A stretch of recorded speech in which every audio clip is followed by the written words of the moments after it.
13th of July, Butler, Pennsylvania. Former US president Donald Trump के rally में speech देने से कुछ ही मिनट पहले उन पर फायरिंग हुई। Take a look what happened.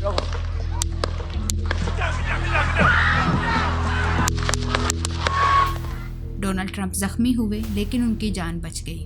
किसी ने दिन दिहाड़े उनको कत्ल करने की कोशिश की और कुछ यूं ये सब हुआ। पेंसिल्वेनिया 6 बड़ी स्टेट्स में से एक है जो कि नेक्स्ट प्रेसिडेंशियल इलेक्शन में डोनाल्ड ट्रंप का जीतना सिक्योर करेगी। This is a big crowd. This is a big beautiful crowd. Trump supporter से घिरे थे, ज्यादातर बैठे और कुछ खड़े थे, सेंटर, लेफ्ट और राइट पर। ट्रंप की पर्सनल सिक्योरिटी और सीक्रेट सर्विसेज एजेंट्स भी उनके पास मौजूद थे। ट्रंप के पीछे 3 बड़ी बिल्डिंग्स हैं। उन बिल्डिंग्स के लेफ्ट और राइट रूफटॉप पर सीक्रेट सर्विस स्नाइपर्स डिप्लॉयड थे। आप उनको इस वीडियो में देख सकते हैं जो कि क्राउड मेंबर ने रिकॉर्ड किए हैं। Hello Butler and hello to Pennsylvania. I'm thrilled to be back. Trump speech देना स्टार्ट करते हैं। अभी तक सब नॉर्मल था। ट्रंप राइट साइड मूव करते हैं, चार्ट पर पॉइंट आउट करते हैं अदाद-ओ-शुमार को दिखाने के लिए। At the same time crowd में से काफी लोग नोटिस करते हैं कि रूफ टॉप पर कोई शख्स है गन के साथ।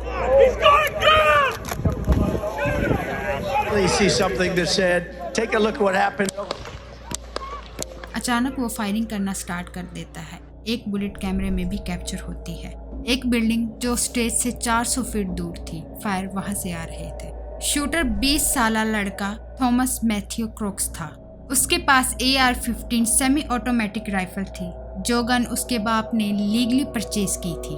पहले वो 3 शॉट्स फायर करता है। पहली गोली ट्रंप के कान का ऊपर वाला हिस्सा डैमेज करती है। ट्रंप ने इसके बाद ये बताया कि उस मूवमेंट पर राइट मूव करने की वजह से ही ट्रंप सर पर गोली लगने से बच जाते हैं। ट्रंप पोडियम के पीछे छुपते हैं और सीक्रेट सर्विसेज एजेंट्स उनको कवर कर लेते हैं अपनी बॉडी से। क्रुक्स एक बार फिर से 5 शॉट्स फायर करता है। क्रुक्स जैसे ही पहली गोली चलाता है, लेफ्ट रूफटॉप पर ट्रंप के पीछे खड़ा स्नाइपर उसको देखता है और फायर करने को तैयार होता है। Take a look what happened. कुछ सोर्सेज कहते हैं कि इन्हीं स्नाइपर्स ने क्रुक्स को मारा है, जबकि सीक्रेट सर्विसेज कहते हैं कि उनके पर्सनल ने शूटर को न्यूट्रलाइज किया है। स्टिल हम श्योरली नहीं बता सकते कि यही वो एजेंट्स थे। गनमैन ने ब्लीचर्स पर बैठे स्पेक्टेटर्स को भी हिट किया, जिसमें 50 इयर्स ओल्ड कोरे कंपाडोर मौके पर ही जाँ बहक हो गए और 2 जख्मी हुए। ट्रंप का माइक्रोफोन स्टिल ऑन था और हम एजेंट्स के दरमियान हुई बातें सुन सकते हैं।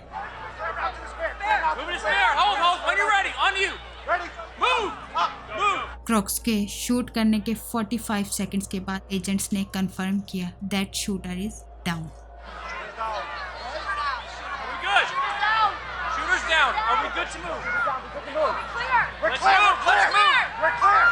उसके बाद एजेंट्स ने तैयारी की ट्रंप को आर्मर्ड कार तक लेकर जाने की।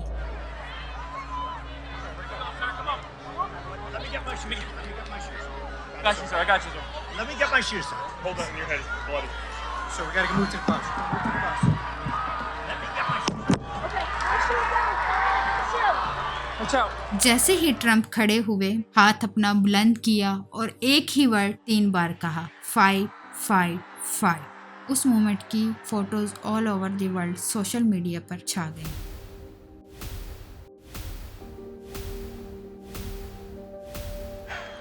क्राउड ने नारे लगाना शुरू कर दिया जब ट्रंप स्टेज से कार की तरफ जा रहे थे और वहां से ट्रंप को हॉस्पिटल ले जाया गया। Later that night Trump New Jersey चले गए और वो वहां बिल्कुल ठीक नजर आ रहे थे। बहुत सारे सवाल उठते हैं जिनका जवाब इस वक्त हमारे पास नहीं है। क्यों ये स्नाइपर क्रुक्स को रोक नहीं पाए अटैक करने से और क्रुक्स का मोटिव क्या था। क्रुक्स की कोई भी क्रिमिनल हिस्ट्री नहीं थी पेंसिल्वेनिया के पब्लिक कोर्ट रिकॉर्ड्स में। द न्यूयॉर्क टाइम को वोटर रजिस्ट्रेशन रिकॉर्ड मिला क्रुक्स का और उसमें Crooks as a Republican registered था। उनको ये भी मिला क्रुक्स ने $15 डोनेट किए थे लिबरल वोटर टर्नआउट ग्रुप को थ्रू डेमोक्रेटिक डोनेशन प्लेटफॉर्म इन 2021। इस रिकॉर्डिंग के वक्त इन्वेस्टिगेशन चल रही है और न्यू इन्फॉर्मेशन पब्लिश हो रही है हर मिनट। FBI को सस्पिशियस डिवाइसेस मिली क्रुक्स के घर और कार से जो इस वक्त अंडर इन्वेस्टिगेशन हैं। प्रेसिडेंट बाइडेन और बहुत सारे लीडर्स ने अराउंड द वर्ल्ड इस अटैक और पॉलिटिकल वायलेंस को कंडेम किया है। ट्रंप की ये फोटो हाथ बुलंद किए हुए खून से लथपथ अमेरिकन फ्लैग के सामने श्योरली बहुत ही पावरफुल सिंबल बनेगी उसके री इलेक्शन कैंपेन में।